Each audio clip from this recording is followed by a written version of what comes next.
When the 2024 season began, Colorado and Kansas State were in two different tiers, if you will. Kansas State was expected to compete for a Big 12 championship. Colorado was one of those teams that was kind of on the outside looking in.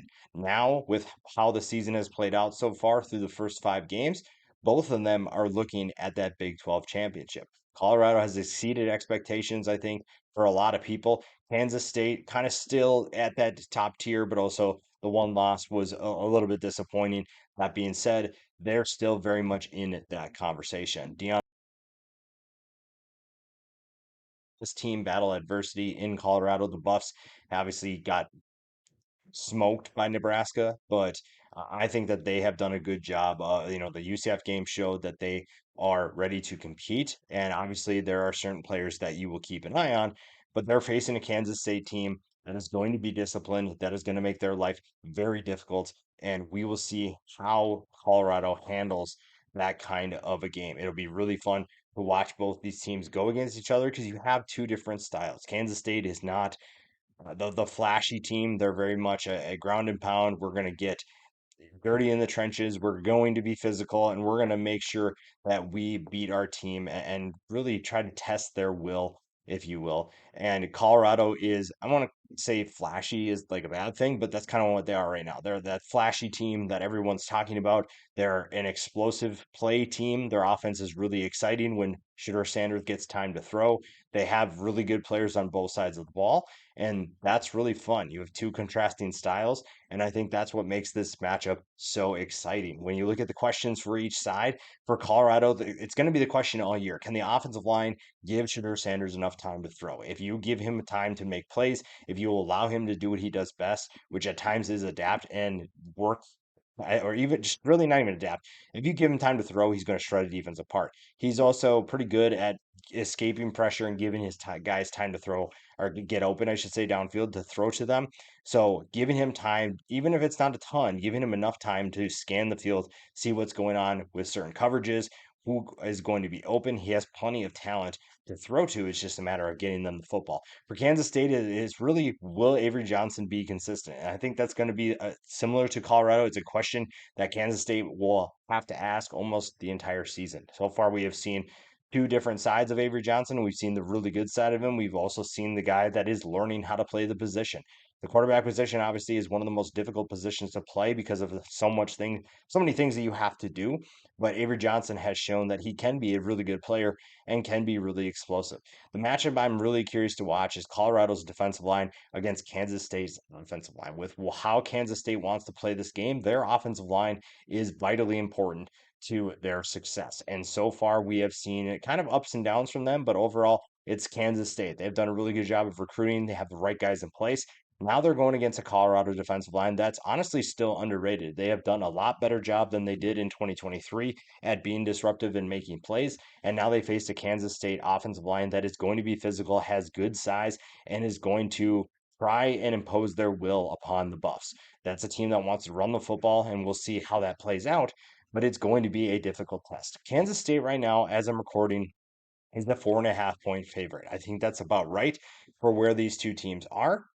But I also think that that doesn't leave a ton of, I wouldn't say that's a heavy favorite for one team or over the other if it was going either way. But 4.5 for Kansas State shows that we know exactly which team is expected to be the better team right now.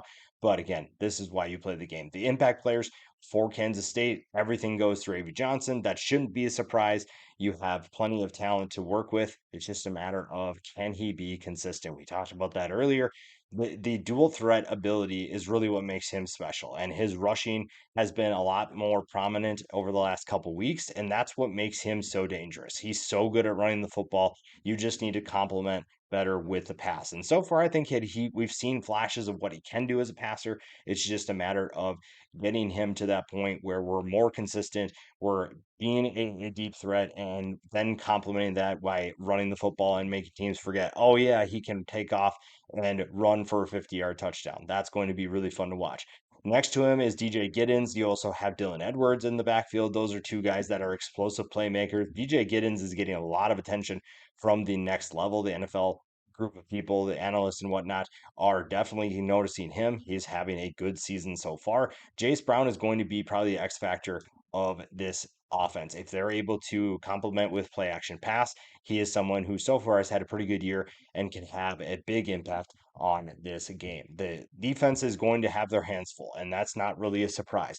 Desmond Purnell is having a pretty good year. He is someone who is going to have to figure out how to slow down Shadur Sanders. The rushing attack for Colorado, not necessarily too worrisome if you're Kansas State, but you also have to figure out how to slow down Shadur Sanders, Travis Hunter, Jimmy Horn, and a lot of that does fall on the secondary. So guys like Jacob Harris will have their hands full, but you feel pretty good about Kansas State's defense. You trust that they know what they're doing, and it's going to be a fun matchup. Either way, regardless of how this plays out, it's going to be fun because you have really good players on both sides of the ball that are going to make life difficult for their opponents. And Shadur Sanders is going to lead the charge for the impact players for Colorado. And we talked about him earlier.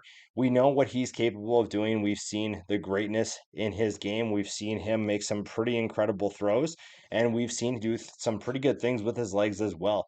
He is facing a very talented Kansas State defense, and they are going to make life difficult for him. They're again, Kansas State is one of those fundamentally sound teams that if you're better than them, you better play with some sort of discipline because if not, it's going to get out of hand in a hurry. And Sanders does take care of the football. He did a really good job with that last year. He continues to do that this year as well. And when you look at the playmakers that he has, Travis Hunter and Jimmy Horn Jr. are two really good receivers, and they're going to make life very difficult for Kansas State.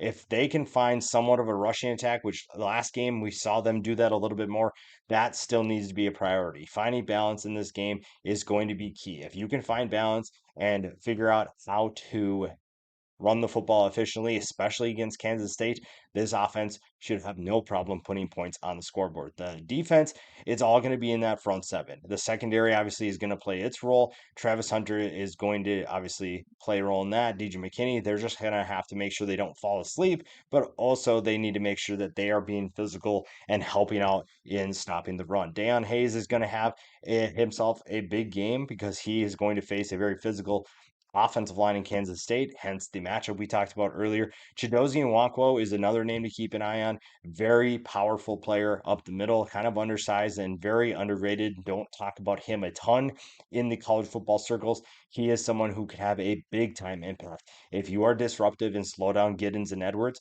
Colorado feels like they're going to be in a good position to win this football game. But again, this is why you play two conflicting styles, and whichever one of them plays their game better, whichever one has more discipline, is probably going to win this game and also puts themselves in the, I want to say the driver's seat, but they are definitely near the front for that Big 12 championship. And it'll be fun to see if Colorado can continue with their current run, with their hot streak, or if Kansas State is just going to do what it does best.